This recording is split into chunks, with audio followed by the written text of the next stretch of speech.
How many of you go to the library and you do some study, then you check your SMS in your phone? Put your hand up. You check your phone in the library. I think they should cut out wireless in the library, don't you? Yes, you agree with that, don't you? Good. All right. That is such a distraction.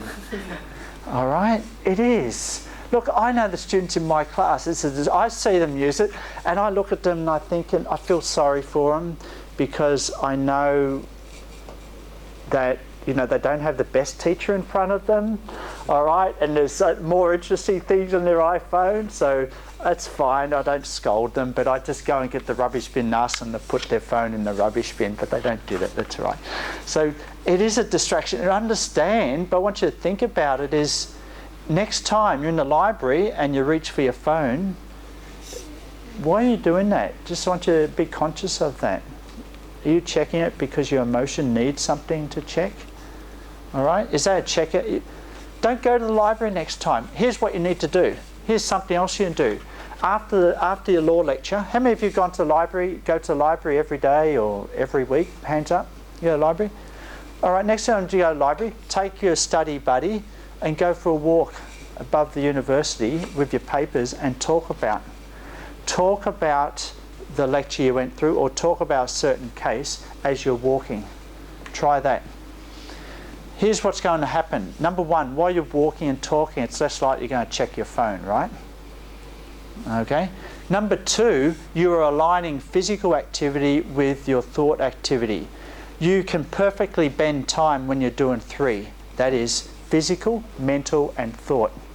That's why you feel so great when you're dancing. Okay. All right. Your thoughts and emotions are attuned to the music, and you're doing physical activity.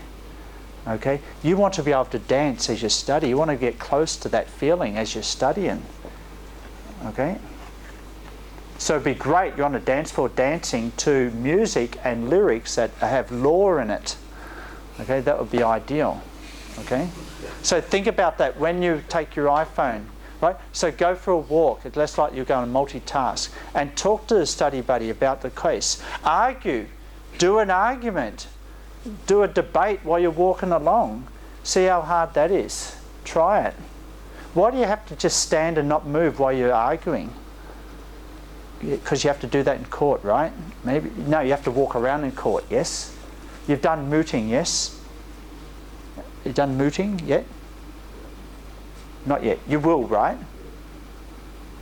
Well, why don't you practice it by going for a walk and talking? Because that's what you have to do in the court, yes? No? All right, so that's good practice. Do that. All right, so I've got some ideas for you to go home tonight. Time is emotion, time is thought. The definition of time is not time. If you look at the dictionary, 55 definitions are presuppositional. What does that mean? It means that any definition of time uses some time reference to define what time is. But you know, ultimately, time is not that clock at the back here. Time is your emotion and thought. And you know what? You're wasting time when your emotions are not aligned with your thoughts. You think you're multitasking, but you're just delaying your learning. Okay, so keep that in mind. Okay, how do you get back on track? Well, you've got to find your passion, because that will help align your emotion and thoughts.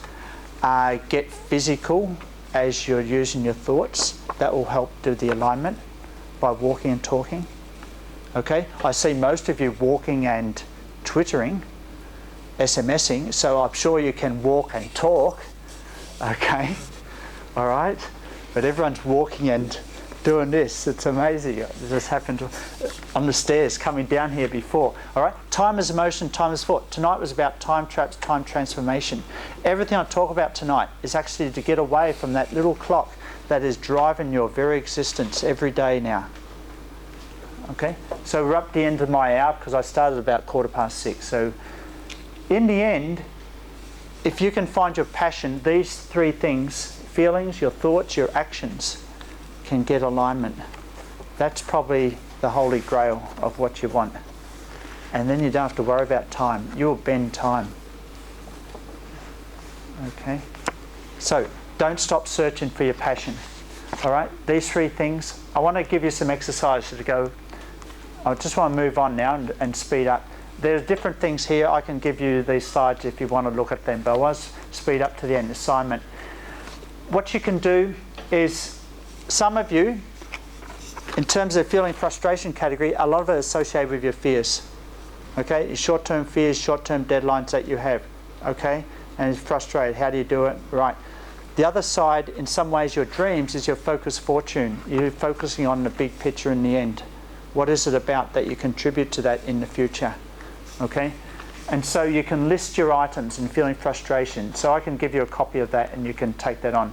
But other assignments, I've got the following. Record YouTube videos and things that matter to you and listen to the recordings. How many of you watch YouTube? Okay, how many of you watch YouTube for content that's related to the law that you are studying? Boring. Okay, I understand that. All right, I do. Okay, maybe I'm crazy. Okay. Here's what you can do. So you should try it. How many of you are under pressure with your study? Well, how many different things have you tried to study? Then try it. Maybe there's a YouTube video of a law lecture better than the law lecture that you go to. Seriously, find it. You know how to find LMFAO or other songs, right? All right, at least you can find your law lecture. Okay, so what do you do then? Do you just sit down and watch the YouTube? No, you've got to get physical. You've got to align your emotion or physical with your thought process. And that will get you away from sitting in the library and doing this other thing. How do you do that? You get a recording software, whether you record a whole stream of YouTube videos in a row that may be on the law lecture content. Maybe 10, 20, 30, 40 different videos. The recording software, you press the button play, you play the channel of all those YouTube videos. The recording software will put all those videos into MP3 files, one for each YouTube video. There's software that does that. Okay, let me know if you're interested in that. And that's what I did. I had to give a talk on how to import from China to Australia. And I wasn't totally expert on that. I really haven't done that. The only time I did import something big into Australia from China was an OSIM chair, you know, the big OSIM massage chair. I sent it to my mum back in 2002. And so last year I had to give a talk in September. So what I do, I went to the China Import Formula, which is a major website that they sell their services and information to people who want to find out about how we're importing from China. So I checked on the YouTube and I found they had a channel of over 50 videos. And I didn't have time to watch those videos. I don't like sitting and watching and learning. You go boring. That's one thing. Remember, time traps and time transformation is about trying to align at least two of those three things: your emotion, your physical, your thoughts.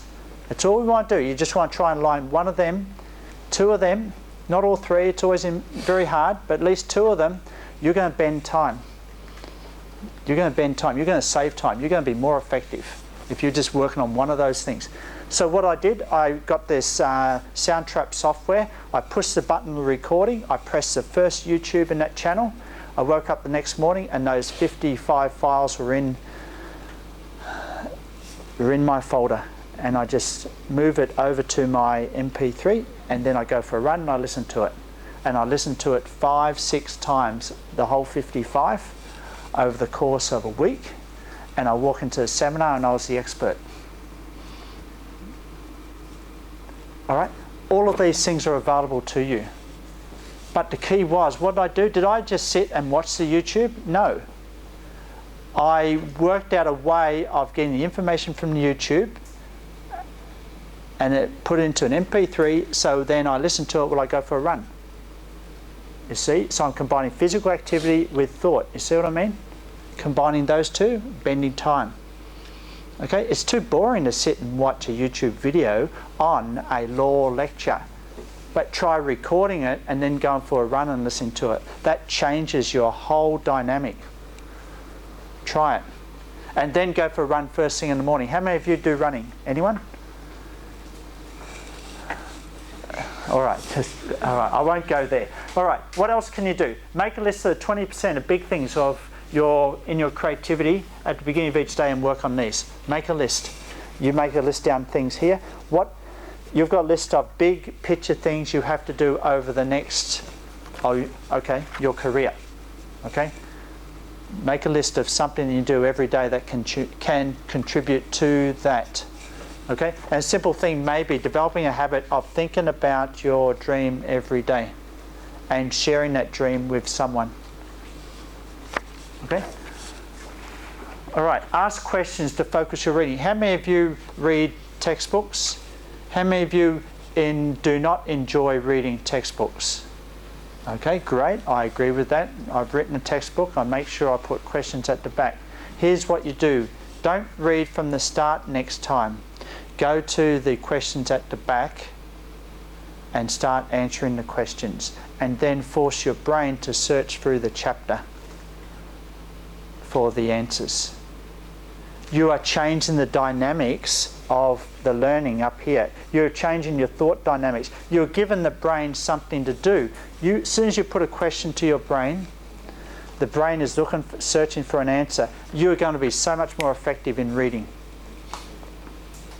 Because you're reading for an answer. You're reading with a goal. Okay? Your performance shouldn't be on how many chapters you have read in this semester. Your performance should be how much do you understand? So I asked you questions in the exam.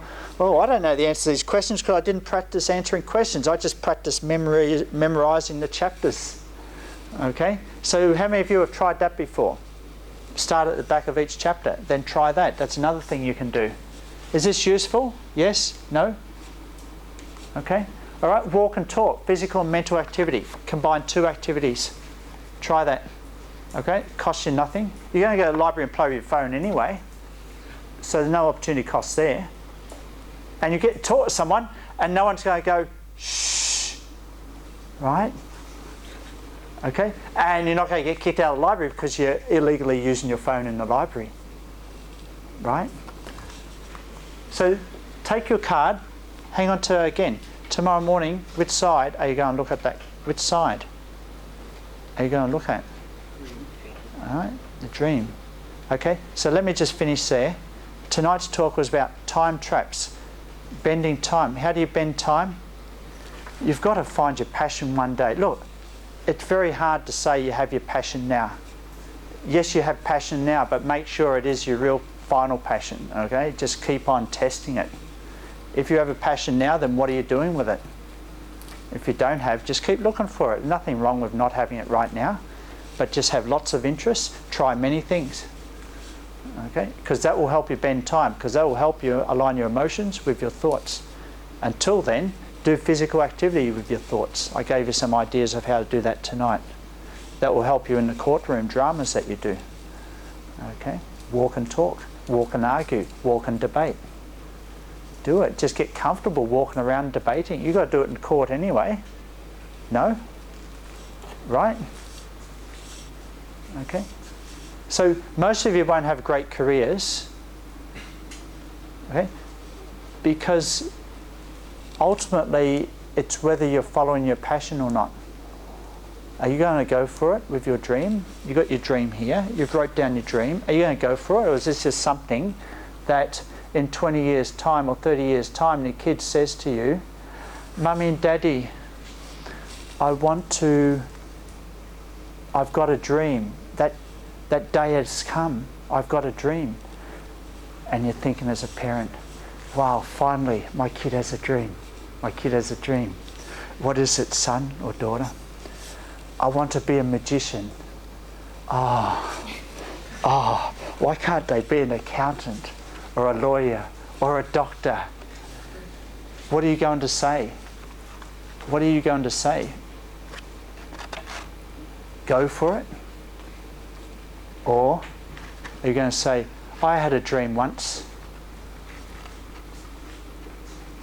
but I didn't do anything with it? Okay?